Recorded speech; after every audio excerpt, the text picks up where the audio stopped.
Bapak Ibu yang dikasihi dalam Tuhan Yesus Kristus, memasuki minggu ketiga di bulan Mei tahun 2023, kita dipayungi dengan tema Roh Kudus melengkapi untuk bersaksi di tengah dunia yang berubah.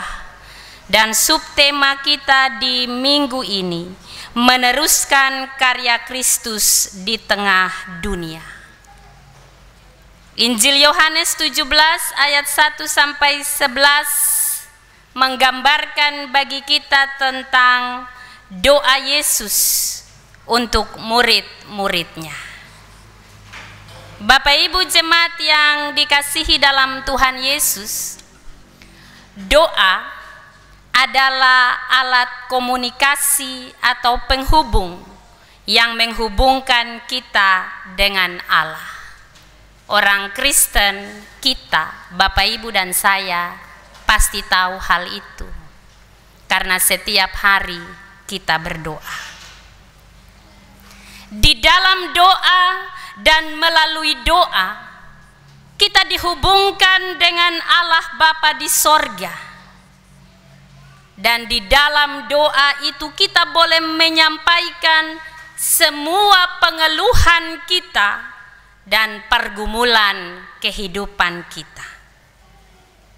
Dengan demikian, bagi orang percaya, doa punya peranan yang sangat penting karena menyangkut hubungan dengan Allah Bapa yang merupakan sumber kehidupan. Bagi orang percaya, doa merupakan sumber kekuatan. Karena itu Tuhan Yesus selalu mengajarkan murid-muridnya supaya mereka senantiasa berdoa agar mendapat kekuatan untuk menghadapi pergumulan hidup di dunia. Begitu juga Bapak Ibu dan saya, kita diajarkan untuk setiap saat berdoa supaya kita mendapat kekuatan di dalam doa itu untuk menghadapi pergumulan hidup kita. Dalam Injil Yohanes yang baru saja kita baca dan dengar bersama, Yohanes 17 ayat 1 sampai 11, yang tidak terpisahkan dari ayat-ayat selanjutnya, menggambarkan tentang Yesus yang berdoa bagi murid-muridnya. Dalam bagian bacaan ini terbagi atas 3 bagian, yaitu bagian yang pertama ayat 1 sampai 5 Yesus berdoa untuk dirinya sendiri. Bagian yang kedua ayat 6 sampai 19 Yesus berdoa untuk murid-muridnya. Dan bagian ketiga ayat 20 sampai 26 Yesus berdoa untuk semua orang percaya.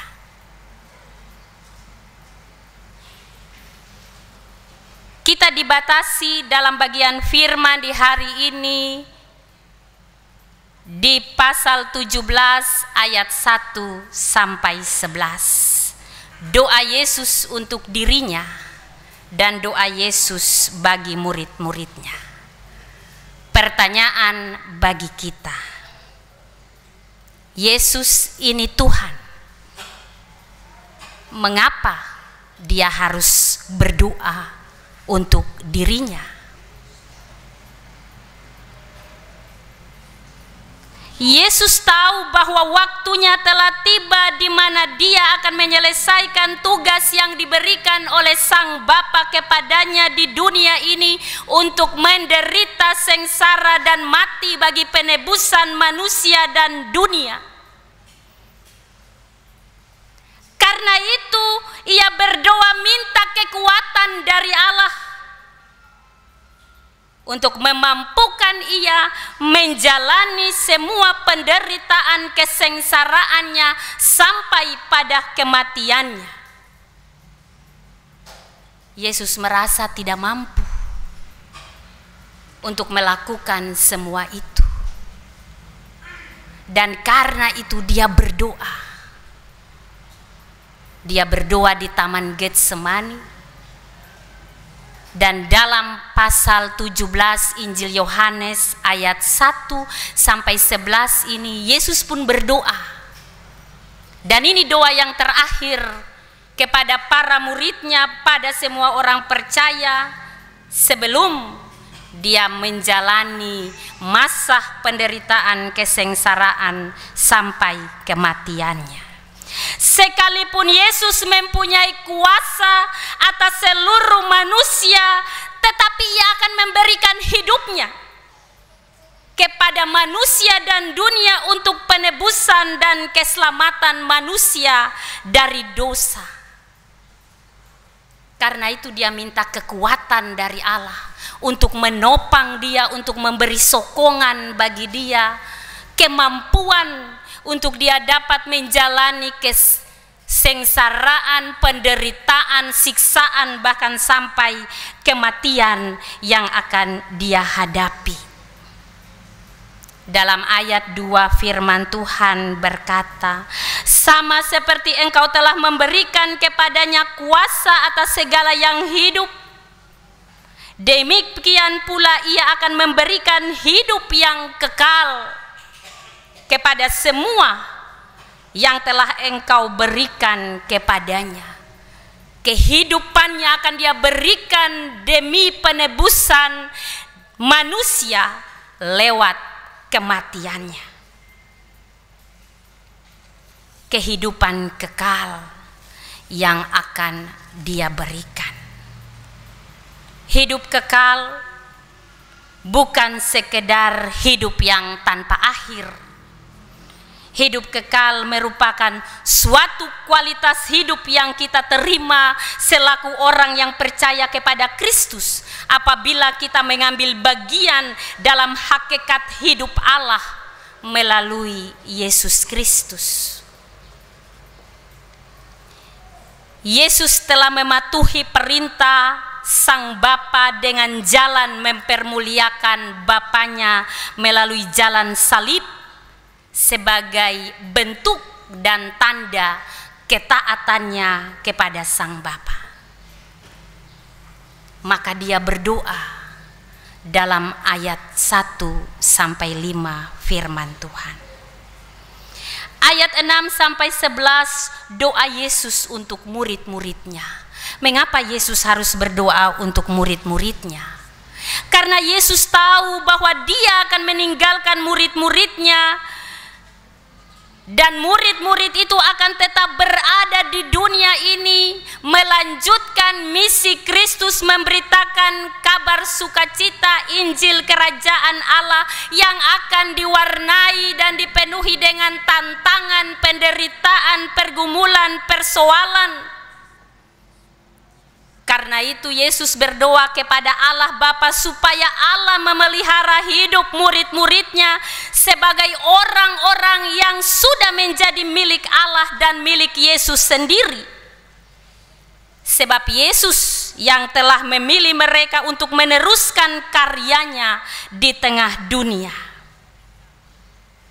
Yesus khawatir, cemas, terbeban akan perjalanan kehidupan para muridnya yang akan meneruskan karyanya di dunia ini. Dia tahu bahwa para muridnya akan diperhadapkan dengan persoalan dan tantangan yang berat dalam meneruskan karyanya di tengah dunia. Karena itu Yesus berdoa bagi mereka. Sebab doa akan menjadi kekuatan bagi para muridnya, bahkan bagi semua orang percaya saat memberitakan Injil. Ayat 11 mengatakannya bagi kita di nats introitus kita. Dan aku tidak ada lagi di dalam dunia, tetapi mereka masih ada di dalam dunia. Dan aku datang kepadamu ya Bapa yang kudus, peliharalah mereka dalam namamu, yaitu namamu yang telah engkau berikan kepadaku, supaya mereka menjadi satu sama seperti kita. Doa Yesus untuk minta perlindungan, minta sukacita, minta pengudusan, kasih dan kesatuan bagi para muridnya, dan hal ini juga akan berlaku bagi orang-orang yang telah menjadi milik Allah, yang percaya kepada Kristus, terpisah dari dunia dan menaati sabda Kristus dan ajaran-ajarannya. Itu berarti Bapak, Ibu, dan saya ada dalam bagian itu, bahwa kita adalah milik Allah, dan Kristus pun mendoakan kita untuk kita tetap ada dalam perlindungan, sukacita, dikuduskan, mengalami kasih, dan tetap ada dalam kesatuan. Inilah gambaran yang disampaikan oleh Yohanes dalam tulisannya di Injil Yohanes 17 ayat 1 sampai 11 tentang doa Yesus bagi dirinya dan bagi murid-muridnya dan bagi semua orang yang percaya kepadanya. Lalu apa makna bagian firman ini bagi kita sebagai anak-anak Tuhan, sebagai milik kepunyaan Tuhan? Hal pertama yang harus kita maknai dari bagian firman ini adalah Yesus mengajarkan kita untuk setiap saat, setiap waktu berdoa, membangun relasi hubungan yang intim dengan Dia melalui doa. Mengapa? Supaya kita tetap diberi kekuatan untuk menghadapi pergumulan hidup kita di dunia ini. Sebagai sebuah persekutuan, maka para pelayan punya tanggung jawab, punya kewajiban untuk mendoakan umat yang dipercayakan untuk dilayani. Sebagai kepala keluarga rumah tangga, diajarkan untuk selalu mendoakan kehidupan keluarga rumah tangganya, mendoakan pergumulan-pergumulan di tengah kehidupan keluarga di setiap waktu dan saat. Peran istri sebagai penolong dan tiang doa harus terus berdoa bagi kehidupan keluarga rumah tangga, supaya kehidupan dalam persekutuan itu tetap satu, tetap kudus, penuh kasih dalam perlindungan dan mengalami sukacita. Begitu juga dalam kehidupan keluarga dan rumah tangga. Doa itu sangat penting, karena ketika kita tidak berdoa, maka kita ada dalam keterputusan hubungan antara kita dengan Allah Bapa. Dan ketika kita putus hubungan dengan Tuhan Allah, kita mati secara rohani. Tetapi jika setiap saat kita membangun hubungan yang intim dengan Allah melalui doa-doa kita, maka kita akan terus dibaharui dalam tuntunan roh untuk menjalani hidup ini, memampukan dan menguatkan kita menghadapi berbagai tantangan, persoalan, dan pergumulan hidup. Kita akan terus hidup dan berbuah di sepanjang kehidupan kita. Hal yang berikut yang dimaknai dari bagian firman ini adalah doa Yesus untuk mempersatukan para muridnya dan juga kita orang percaya. Tuhan menginginkan para muridnya bersatu karena Yesus Kristus dan Allah dan Roh Kudus satu. Maka Yesus menghendaki supaya para muridnya bersatu, tidak tercerai-berai. Sebab di dalam persekutuan dan persatuan itu ada kekuatan, ada berkat, ada sukacita. Dan sebagai persekutuan umat, kita pun dimintakan untuk hidup bersatu. Pertanyaannya bagi kita, bagaimana dengan persekutuan jemaat kita saat ini? Sudahkah kita sehati? Sudahkah kita sepikir? Yang akan nampak dalam kesatuan yang saling mengasihi? Ataukah di antara kita masih ada yang saling iri, saling merendahkan satu dengan yang lain? Kita masih menjadi orang-orang munafik yang senyum satu dengan yang lain, tetapi di belakang cerita dia. Itu bukan persekutuan yang Tuhan inginkan. Mari kita belajar dari kisah kehidupan jemaat mula-mula yang terjadi di Yerusalem. Setiap hari mereka bersekutu, berdoa bersama-sama, menyanyi bersama-sama, makan bersama-sama. Satu sakit, semua rasa sakit. Satu senang, semua rasa senang. Apa yang dimiliki dibagi untuk semua rasa. Seperti istilah orang Ambon bilang, orang Maluku, ale rasa, beta rasa. Itu yang terjadi, potong di kuku, rasa di daging. Itu kehidupan jemaat mula-mula. Dan apa yang terjadi dalam situasi kehidupan jemaat saat itu? Berkat Tuhan datang dengan penuh melimpah. Kehidupan mereka hidup dalam satu hati, satu pikir, satu kasih. Pertumbuhan terjadi dari hari lepas ke hari. Dan akhirnya mereka menjadi sebuah persekutuan umat yang besar.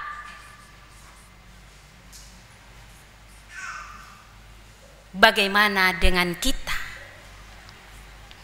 Apakah kita mau hidup seperti itu? Harus, karena sangat ironis jika Yesus mengajarkan kita untuk bersatu, tetapi kita pengikutnya tidak melakukan hal itu. Firman ini mengajarkan kita untuk bersatu. Tidak boleh membeda-bedakan. Tidak boleh ada pengkotak-kotakan.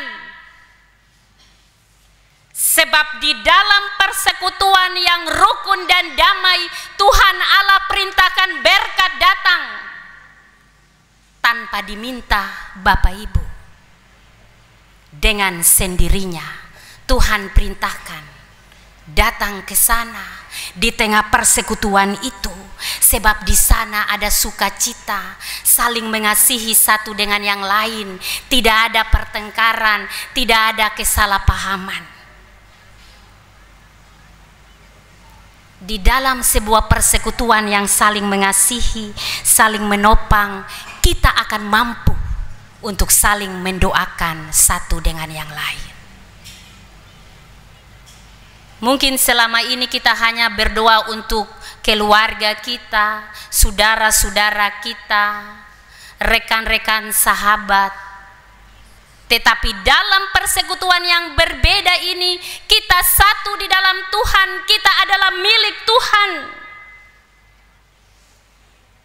Maka kita adalah saudara-saudara seiman yang harus saling menopang satu dengan yang lain, saling mengasihi, saling mendoakan. Baik dalam barisan pelayanan maupun dalam persekutuan umat.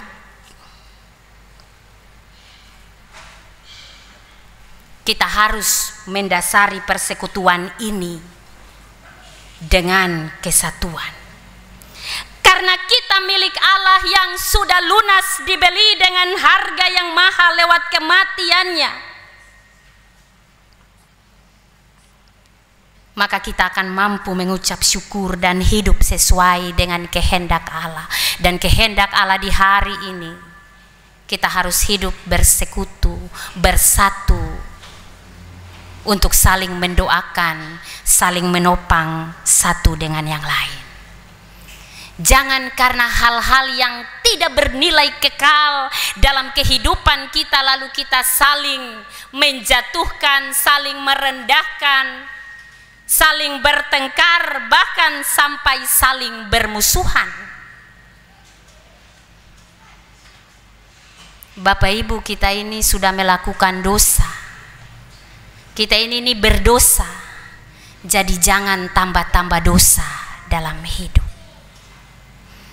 Apa yang bernilai kekal bagi hidup kita, mari kita kejar dan lakukan itu dalam kehidupan pribadi, keluarga, rumah tangga, bahkan persekutuan kita. Dan kita hanya akan mampu hidup seperti apa yang Tuhan kehendaki jika Roh Kudus bekerja dalam hidup kita. Maka undang Roh Kudus hadir dalam kehidupan kita, supaya sesuai dengan tema kita, Roh Kudus melengkapi kita untuk bersaksi di tengah dunia yang berubah. Kita akan mampu menjadi saksi Kristus. Kita akan mampu melakukan apa yang menjadi kehendak Tuhan dalam firman yang baru saja kita dengar, jika kita undang Roh Kudus selalu hadir, menguasai seluruh hidup kita, melingkupi hidup kita, dan Roh itu yang akan menjadi penolong untuk menuntun kita melakukan hal-hal yang berkenan bagi Tuhan dalam hidup ini. Mari kita pulang memasuki pergumulan hidup kita di minggu yang ketiga di bulan ini dalam waktu dan anugerah Tuhan bagi kita.